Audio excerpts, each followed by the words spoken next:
हाँ जी दोस्तों नमस्कार। स्टडी हंगर्स पर आपका बहुत बहुत स्वागत है। आशा करता हूँ आप सभी बहुत अच्छे होंगे और अपनी तैयारी को एक नई दिशा दे रहे होंगे। साथियों हम आपके साथ डिस्कस कर रहे हैं मध्य प्रदेश शिक्षक वर्ग 3 चयन परीक्षा के लिए जो हमारे पर्यावरण अध्ययन की सीरीज चल रही है। इस सीरीज को हम आगे बढ़ा रहे हैं और एक चीज मैं आप साथियों से कहना चाहूंगा कि जो भी साथी हमसे बीच में जुड़ते हैं वो क्या है कि जैसे कि हमारा ये 18वें नंबर का वीडियो चल रहा है तो इसकी एक हमने कंप्लीट प्लेलिस्ट बना दी है तो आप वहां से जाकर शुरू से वीडियोस को जरूर देखा करें। अगर आप इन वीडियोस को शुरू से देखेंगे तो आप अपनी तैयारी में एक अलग ही अनुभव महसूस कर पाएंगे। ठीक है, चलिए तो स्टार्ट करते हैं आज के इस वीडियो को। और पहला क्वेश्चन है, जल मंडल पर मानव द्वारा कई विकासात्मक गतिविधियों के कारण हो सकता है। तो पानी में मनुष्य के द्वारा कई एक्टिविटीज की जा रही हैं जिसकी वजह से क्या परिणाम देखने को मिल सकते हैं। मृदा अपरदन, जल प्रदूषण, मिट्टी प्रदूषण, भूमि प्रदूषण। तो जल में की जा रही हैं एक्टिविटीज मनुष्य के द्वारा। ठीक है, तो उसके परिणाम देखने को मिलेंगे, क्या मिलेंगे, तो उसका वाटर पॉल्यूशन, जल प्रदूषण देखने को मिलेगा। ठीक है, बी इसका आंसर हो जाएगा आपका। अगला है, निम्न में से कौन एक विलुप्त प्रजाति है। ठीक है, एक्सटिंक्ट स्पेसीज। तो ये चार ऑप्शन आपके लिए दिए गए हैं। पूछा जा रहा है कि इनमें से ऐसा कौन सा जीव है जो कि विलुप्त हो चुका है। ठीक है, हिम तेंदुआ, समुद्री शेर, ब्लू व्हेल, डोडो। तो जो विलुप्त हो चुका है, तो बात करें डोडो क्या है, ये विलुप्त हो चुका है। ठीक है, और डोडो मॉरिशस में पाया जाता था। ठीक है, और ये पक्षी वर्ग में था लेकिन थलचर था क्योंकि उसमें उड़ने की क्षमता नहीं थी। 17वीं सदी के अंत तक यह पक्षी मानव द्वारा अत्यधिक शिकार किए जाने के कारण विलुप्त हो गया और यह पक्षी कबूतर और फाख्ता के परिवार से संबंधित था। देखिए, यहाँ पर डोडो विलुप्त हो चुका है और डोडो जो है वो मॉरिशस में पाया जाता था। ठीक है, इसका ज्यादा मात्रा में ज्यादा अत्यधिक शिकार हुआ जिसकी वजह से क्या हो गया, ये विलुप्त हो गया। अब डोडो पक्षी भी था लेकिन उड़ नहीं पाता था। ठीक है, और यहाँ पर विलुप्त की बात हुई है, विलुप्त प्रजातियां, तो जैसे विलुप्त प्रजातियां हैं या जो विलुप्त होने की कगार पर हैं प्रजातियां या जो संकटापन्न प्रजातियां हैं, ऐसी प्रजातियों को रेड डाटा सूची में रखा जाता है जो कि IUCN के द्वारा जारी की जाती है। और रेड डाटा सूची की हम पुरानी पिछली जो वीडियोस हैं उनमें हमने 2-3 बार डिस्कस भी किया था। वहां पर कई क्वेश्चन इस तरीके के देखने को मिले थे। ठीक है, तो डोडो को आप लोग देख लो। अब रियल में तो है नहीं तो हम फोटो में ही देख सकते हैं। ठीक है, थोड़ा सा मुर्गी से और थोड़ा सा आकार में ये तो बड़ा दिख रहा है, मुर्गी जैसे ही समझो इसे। ठीक है, देख लीजिए डोडो विलुप्त हो गया भाई। चलिए, व्यापारिक फसल नहीं है। व्यापारिक फसल नहीं है, कपास, जूट, तंबाकू, मक्का। तो चार ऑप्शन दिए हैं आपके पास और पूछा जा रहा है कि व्यापारिक फसल नहीं है, कपास, जूट, तंबाकू, मक्का। तो मक्का आपकी व्यापारिक फसल नहीं है, डी आपका इसका आंसर हो जाएगा। ठीक है, अगला है, भारतीय ग्रामीण क्षेत्रों में सामान्य ऊर्जा का स्रोत क्या है। ठीक है, भारत की आधी से ज्यादा जनसंख्या क्या है, गांव में निवास करती है और उनका एनर्जी का सोर्स क्या है। विद्युत, कोयला, सूर्य और लकड़ी और जानवरों की लीद यानी कि गोबर। तो ठीक है, सामान्यतः लोग अपने ईंधन के रूप में गांव में जो प्रयोग में लेते हैं वो लकड़ी और गोबर को उपयोग लेते हैं। ठीक है, तो डी आपका इसका आंसर हो जाएगा।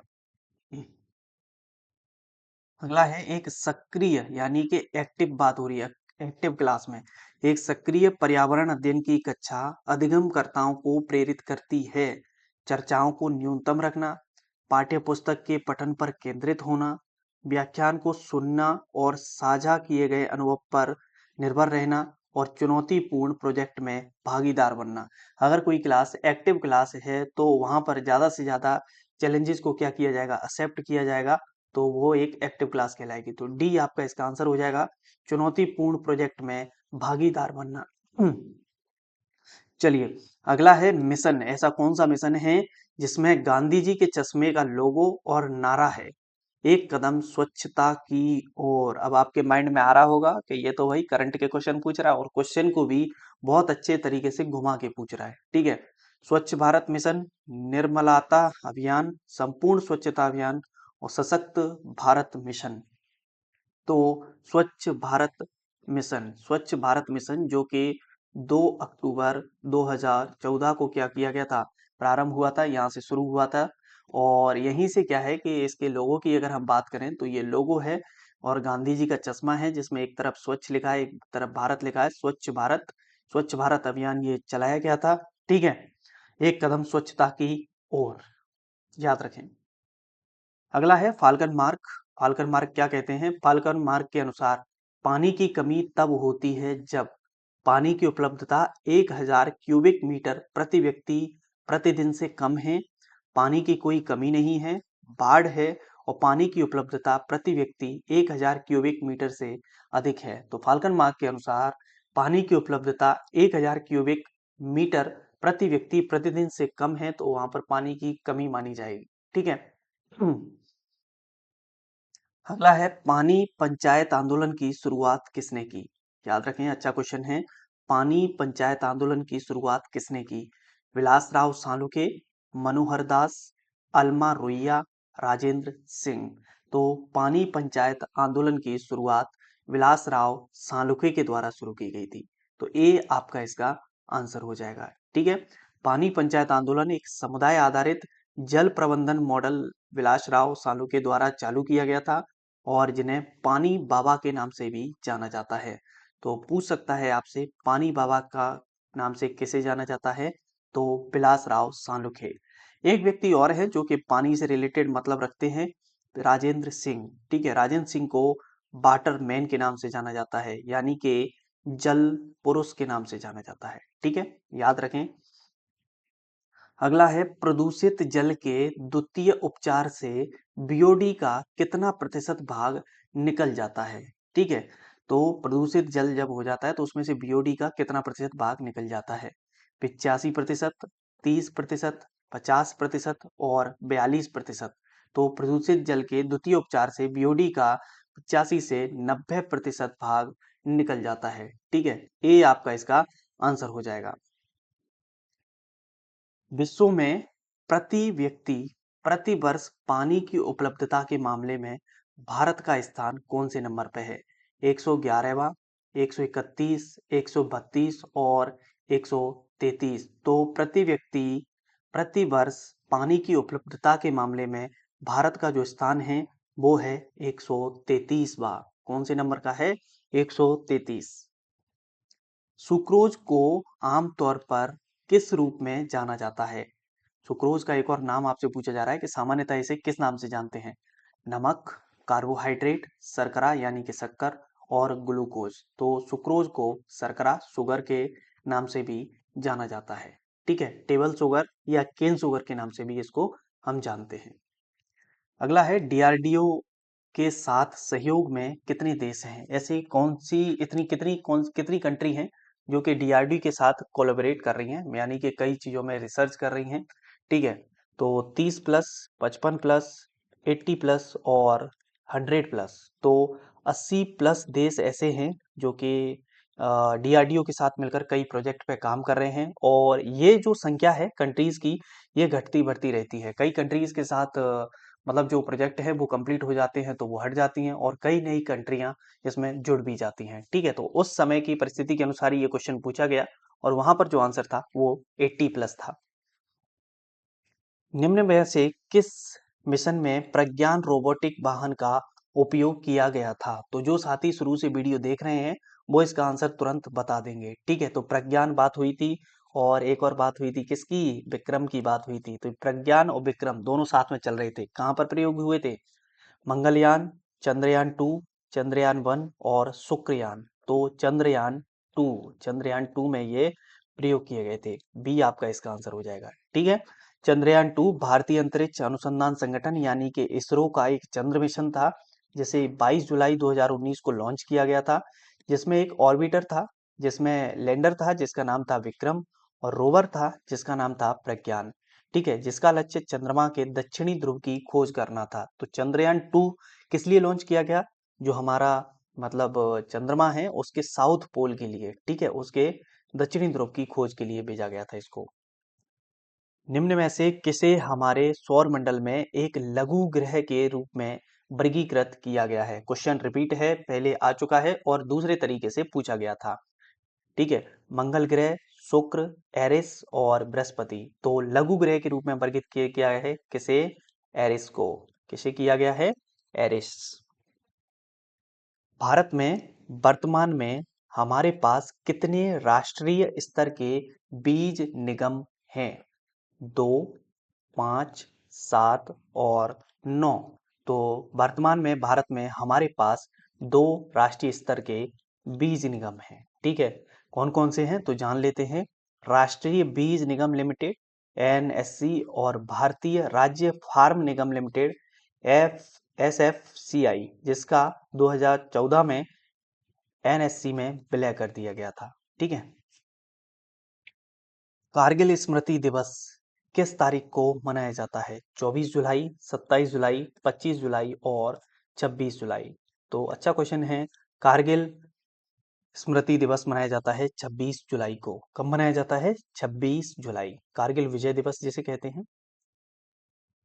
निम्न में से कौन सा राज्य श्रावणी मेला आयोजित करता है? इस तरीके के क्वेश्चन हमें इस सीरीज में बहुत से देखने को मिले हैं। ठीक है, कि कौन सा त्योहार आयोजित कहाँ पर होता है, कौन सा मेला कहाँ आयोजित होता है, और एक अच्छे स्टैंडर्ड लेवल के क्वेश्चन देखने को मिले हैं।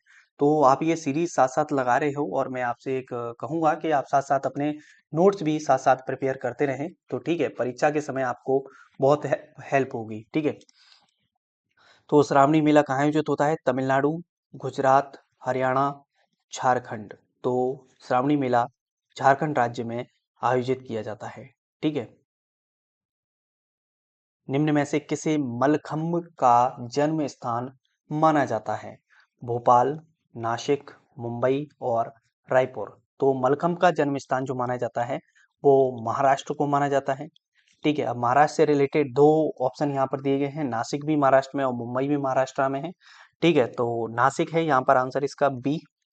और मध्य प्रदेश का जो राजकीय खेल है, ठीक है, मध्य प्रदेश का राजकीय खेल है, वो भी आपका क्या है? मलखम्ब है। ठीक है, याद रखोगे।